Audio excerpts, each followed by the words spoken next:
Hi guys, this is Avinash MBBS from SP medical college Bikaner. Guys अपन पढ़ रहे थे फॉरेंसिक मेडिसिन, उसमें अपना अगला टॉपिक है प्रेगनेंसी। आज अपन देखेंगे signs of pregnancy, positive sign of pregnancy, false pregnancy, twin pregnancy and lochia. तो साइंस ऑफ प्रेगनेंसी देखते हैं अपन सबसे पहले। तो 3 टाइप के होते हैं। पहला है प्रेजम्पटिव साइन ऑफ प्रेगनेंसी, दूसरा है प्रोबेबल साइन ऑफ प्रेगनेंसी, तीसरा है पॉजिटिव साइन और कन्फर्मेटरी साइन ऑफ प्रेगनेंसी। ठीक है, अब ये 2 साइन हैं, प्रेजम्पटिव साइन और प्रोबेबल साइन। ये प्रेगनेंसी के अलावा अदर कंडीशन में भी देखने को मिल जाएंगे, लेकिन पॉजिटिव साइंस ऑफ प्रेगनेंसी हैं वो ओनली प्रेगनेंसी के टाइम ही देखने को मिलेंगे, और ये कन्फर्मेटरी साइन होते हैं। ठीक है, the most confirmative is the positive science of pregnancy. Okay, अब अपन एक एक को करके देखते हैं। पहला है प्रेजम्पटिव साइन ऑफ प्रेगनेंसी। तो अभी बताया कि ये न केवल प्रेगनेंसी के टाइम, बाकी अदर कंडीशन में भी अपने को देखने को मिल जाएंगे। तो उनमें कौन कौन से आते हैं? तो पहला है amenorrhoea, morning sickness, abdominal enlargement, urinary frequency increased, breast changes and pigmentation. कौन कौन से हैं? Amenorrhoea, morning sickness, abdominal enlargement, increase urinary frequency, breast changes and pigmentation. Next है प्रोबेबल साइंस ऑफ प्रेगनेंसी। ये भी प्रेगनेंसी के अलावा बाकी अदर कंडीशन में भी देखने को अपने को मिलते हैं। पहला है गुडल साइंस। गुडल साइन क्या होता है कि सर्विक्स होती है वो सॉफ्ट हो जाती है, तो softening of cervix. Okay. Second है हैगार साइन। इसमें क्या होता है? We can feel isthmus of the cervix. Next है ब्रैक्सटन हिक कॉन्ट्रैक्शन। इसमें क्या होता है कि इंटरमिटेंट यूटेराइन कॉन्ट्रैक्शन अपने को देखने को मिलेंगे। इंटरमिटेंट यूटेराइन कॉन्ट्रैक्शन अपने को देखने को मिलेंगे। ठीक है। नेक्स्ट है ब्लोटमेंट अपने को देखने को मिलेगा। इसके अलावा positive HCG test, HCG human chorionic gonadotropin test. ये टेस्ट ना केवल प्रेगनेंसी के टाइम, बाकी अदर कंडीशन में भी अपने को पॉजिटिव देखने को मिल सकता है। कि किस कंडीशन में? एक तो प्लेसेंटल ट्यूमर, इसके अलावा कोई भी अदर ट्यूमर्स हो उसमें अपने को पॉजिटिव देखने को मिल जाएगा। नेक्स्ट है पॉजिटिव साइन ऑफ प्रेगनेंसी। ये सबसे इंपॉर्टेंट है। ठीक है, और केवल ये प्रेग्नेंट फीमेल में देखने को मिलेंगे, सीन ओनली इन प्रेगनेंसी। तो इसमें क्या हो जाएगा? अपने को अपन पाल्पेट कर पाएंगे फिटल मूवमेंट को और फिटल पार्ट को। फिटल बॉडी के जो भी पार्ट हैं उनको अपन पाल्पेट कर पाएंगे। इसके अलावा फिटल हार्ट साउंड को अपन सुन पाएंगे, auscultation of fetal heart sound. Radiograph अब अगर अपन करें तो उसमें क्या होगा? ऐसे लीनियर डॉट देखने को मिलेंगे, तो ये लीनियर डॉट दर्शाएंगे, सजेस्टिव होंगे वर्टिब्रा, फिटल वर्टिब्रा के। Series of small dot in linear arrangement is suggestive of fetal vertebra. इसके अलावा क्रिसेंटिक शैडो होगी, क्रिसेंटिक शैडो वो दर्शाएगी कि ये फिटल स्कल होगा। ठीक है, crescentic shadow is suggestive of fetal skull. Okay. इसके अलावा अगर अपने को पैरेलल ऐसे लाइन देखने को मिले ऐसे, तो ये सजेस्टिव होंगी कि ये रिब्स हो सकती हैं। ठीक है, तो series of curved parallel line are suggestive of ribs. Okay. अगर लीनियर शैडो अपने को देखने को मिले ऐसे, तो ये सजेस्टिव होगी कि ये कोई भी लॉन्ग बोन है। ठीक है, लॉन्ग बोन, और USG अपन कॉमनली यूज करते हैं। अपन ने साइंस ऑफ प्रेगनेंसी देख ली है। नेक्स्ट देखते हैं फैंटम प्रेगनेंसी या स्पूरियस प्रेगनेंसी या फॉल्स प्रेगनेंसी या स्यूडोसिस। ये सारे एक ही चीज़ के नाम है, फैंटम प्रेगनेंसी, स्पूरियस, फॉल्स और स्यूडोसिस। ठीक है, इसमें क्या होता है? एक फीमेल होती है जो चाइल्डलेस होती है, उसके बच्चा नहीं होता, और वो लगभग मीनोपॉज के पास होती है, who is nearly menopause and desperately wanted to have a child. और उसकी बहुत ज़्यादा इच्छा होती है कि उसके एक बच्चा हो। ठीक, तो क्या होगा? एक फीमेल होगी जिसके बच्चा नहीं होगा। ठीक है, लगभग मीनोपॉज के पास होगी वो, और उसकी बहुत ज़्यादा इच्छा होगी कि उसके एक बच्चा हो। तो उसमें क्या होगा कि सडनली एब्डोमिनल डिस्टेंशन देखने को मिलेगा, एमिनोरिया मिलेगा, उसमें ब्रेस्ट इनलार्जमेंट मिलेगा। इसके अलावा मॉर्निंग सिकनेस भी मिलेंगी, और इसके अलावा इसमें क्विकनिंग तक भी मिल सकती है। क्विकनिंग क्या होती है कि fetal movement, fluttering fetal movement होते हैं जो मदर को फील होते हैं। ठीक है, तो उसमें क्या क्या मिलेगा? Suddenly she developed abdominal distension, amenorrhea, breast enlargement, gets morning sickness and will go to extent of quickening. ठीक है, वो ये भी बिलीव करेगी कि वो प्रेग्नेंट है। ठीक है, लेकिन अपन जब एग्जामिनेशन करेंगे तो उसमें अपन को कोई भी पॉजिटिव साइंस ऑफ प्रेगनेंसी अपने को नहीं मिलेगा। केवल और केवल अपने को सब्जेक्टिव साइंस ऑफ प्रेगनेंसी मिलेंगे। सब्जेक्टिव साइंस ऑफ प्रेगनेंसी यानी प्रोबेबल साइन मिल सकते हैं, प्रजम्पटिव साइन मिल सकते हैं, लेकिन पॉजिटिव साइन अपने को देखने को नहीं मिलेंगे। तो believe that she is pregnant but on examination positive sign of pregnancy are absent, only subjective signs are present. Okay, ये देखिए यूट्रस एम्प्टी है इसमें, ठीक है।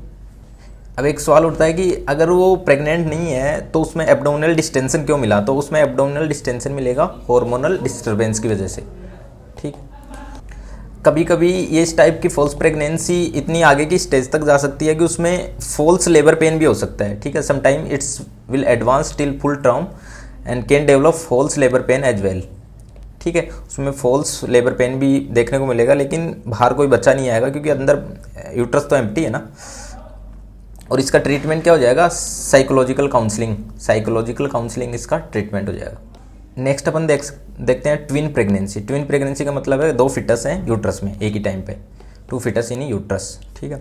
पहला है उसमें सुपर फिकंडेशन। ये कंडीशन है, इसमें क्या होता है कि फर्टिलाइजेशन ऑफ 2 ओवा फर्टिलाइज होते हैं और वो एक ही ओव्यूलेटरी साइकिल में होते हैं, लेकिन 2 अलग अलग एक्ट ऑफ इंटरकोर्स से 2 अलग अलग इंटरकोर्स होंगे, उसमें 2 ओवा फर्टिलाइज होंगे एक ही ओव्यूलेटरी साइकिल में। तो condition where there is fertilisation of 2 ova in same menstrual और ovulatory cycle by 2 different act of coitus, ठीक है। 2 डिफरेंट एक्ट होंगे उसमें, इंटरकोर्स होंगे 2 डिफरेंट टाइम पे। अब जो 2 अलग अलग सेक्सुअल इंटरकोर्स होंगे उसमें जो मैन है वो सेम भी हो सकता है और अलग अलग भी हो सकता है। Can be done by same man और डिफरेंट मैन। मान लीजिए एक मैन है और एक वुमेन है, मतलब एक कपल है, उसका सेक्सुअल इंटरकोर्स हुआ, उसके बाद वो मैन किसी काम से चला जाता है, उसके बाद कोई दूसरा मैन आता है और वो उसके साथ सेक्सुअल इंटरकोर्स करता है और दूसरा हुआ भी फर्टिलाइज्ड हो जाता है, ठीक है। तो ये कंडीशन सुपर फिकंडेशन में आएगी। अगर सुपर फिकंडेशन एक ही पर्सन के द्वारा किया जाए, ठीक है, ये कंडीशन अगर उसमें सेक्सुअल इंटरकोर्स में केवल एक मेन शामिल हो तो वो मोनोपैटर्नल हो जाएगी, मोनोपैटर्नल। और अगर 2 डिफरेंट पर्सन शामिल हो रहे हैं तो वो हो जाएगी बाईपैटर्नल, ठीक है, बाईपैटर्नल। अब अगर बाईपैटर्नल होगी तो उसमें एक जो बच्चा होगा वो तो लेजिटिमेट होगा और दूसरा जो होगा वो इलेजिटिमेट चाइल्ड होगा या लेजिटिमेट नहीं होगा। अब कंडीशन है कि 2 फिटस हैं यूट्रस में, या तो वो इक्वली डेवलप्ड करें और डिलीवर करें, या दूसरी कंडीशन है कि एक फिटस उनमें ज़्यादा डेवलप करे और एक मतलब उसका कम डेवलपमेंट हो। एक फिटस का ज़्यादा डेवलपमेंट हो, अगर ज़्यादा डेवलपमेंट होगा तो वो ग्रो करेगा, तो इस दूसरे फिटस को वो कंप्रेस करेगा तो ये जो दूसरा फिटस है वो इस यूट्रस की वॉल के अगेंस्ट ऐसे चिपक जाएगा, ठीक है। और डेथ तो हो जाएगी कंप्रेशन की वजह से, उसके बाद ये ऐसे चिपक जाएगा और मम्मीफिकेशन हो जाएगा इसका, ठीक है, मम्मीफिकेशन हो जाएगा, ठीक है। और इस कंडीशन को बोलते हैं फिटस कंप्रेशन। अब देखिए 2 foetus inside uterus can grow and both can be delivered, okay, पहली कंडीशन है। Then both will be equal development, दोनों इक्वल डेवलपमेंट के होंगे, ठीक है। दूसरी कंडीशन है 1 baby is growing to a greater extent, मतलब ज़्यादा डेवलप्ड होगा। Other babies dies due to pressure of growing foetus, दूसरा बेबी है वो उस ज़्यादा ग्रोथ की वजह से एक बेबी की वो डाई हो जाएगा, ठीक है। The dead foetus is compressed on the wall of the uterus. अब वो देखिए यहाँ पे कंप्रेस हो गया, ठीक है। कंप्रेस्ड फिटस गेट मम्मीफाइड, इसके बाद इसका मम्मीफिकेशन हो जाएगा, ठीक है। और ये कंडीशन क्या हो जाएगी? Foetus compression. एक दूसरी मिलती जुलती टर्म है सुपरफिटेशन। अब इसमें क्या होता है कि इसमें भी फर्टिलाइजेशन ऑफ 2 ओवा होता है, लेकिन वो डिफरेंट ओव्यूलेटरी साइकिल में। सुपर फिकंडेशन में क्या हो रहा था? एक ही ओव्यूलेटरी साइकिल में और 2 डिफरेंट एक्ट ऑफ कोइटस थे। इसमें डिफरेंट एक्ट ऑफ तो कोइटस तो होंगे, लेकिन वो डिफरेंट ओव्यूलेटरी साइकिल में होंगे, ठीक है। व्हेन द फर्टिलाइजेशन ऑफ 2 ओवा occurs in different ovulatory cycle, okay. हम नॉर्मली क्या होता है कि जब एक ओवा फर्टिलाइज हो जाता है तो किसी भी स्पर्म से तो दूसरा जो ओवा है वो रिलीज नहीं होगा, तो उसका फर्टिलाइजेशन नहीं होगा। When 1 ova is fertilize by 1 sperm, another ova is not release for fertilization, ठीक है, रिलीज ही नहीं होगा। लेकिन कुछ रेयर कंडीशन में जो दूसरा ओवा है वो रिलीज हो जाएगा और उसके बाद उसका फर्टिलाइजेशन भी हो जाएगा नेक्स्ट साइकिल में। Another ova release and fertilisation by another sperm in next cycle. अब इस कंडीशन में क्या होगा कि अलग अलग टाइम पे फर्टिलाइजेशन हुआ ना, एक पहले ओव्यूलेटरी साइकिल में एक दूसरे ओव्यूलेटरी साइकिल में, तो उन दोनों फिटस के डेवलपमेंट में भी डिफरेंस होगा। In such condition one fetus is of higher development and another one is of lower development, क्योंकि दोनों के बीच में फर्टिलाइजेशन में डिफरेंस है, ठीक है, तो डेवलपमेंट डिफरेंस तो होगा। नेक्स्ट अपन देखते हैं लोचिया। लोचिया का होता है कि ये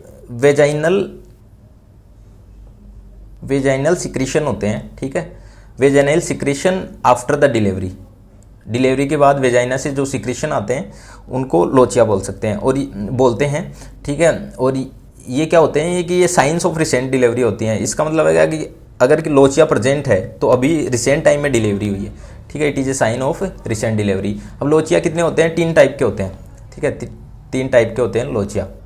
पहला है लोचिया रूब्रा, दूसरा है लोचिया सिरोसा, तीसरा है लोचिया एल्बा, ठीक है। लोचिया रूब्रा आता है फर्स्ट 3 डेज में, 1 to 3 डेज। लोचिया सिरोसा आता है 4 to 10 डेज, ठीक है। लोचिया एल्बा होता है 11 to 14 डेज, ठीक है। सीक्वेंस इनकी इंपॉर्टेंट है, ठीक है। पहले कौन आएगा, लोचिया रूब्रा आएगा, उसके बाद लोचिया सिरोसा आएगा, उसके बाद लोचिया एल्बा आएगा।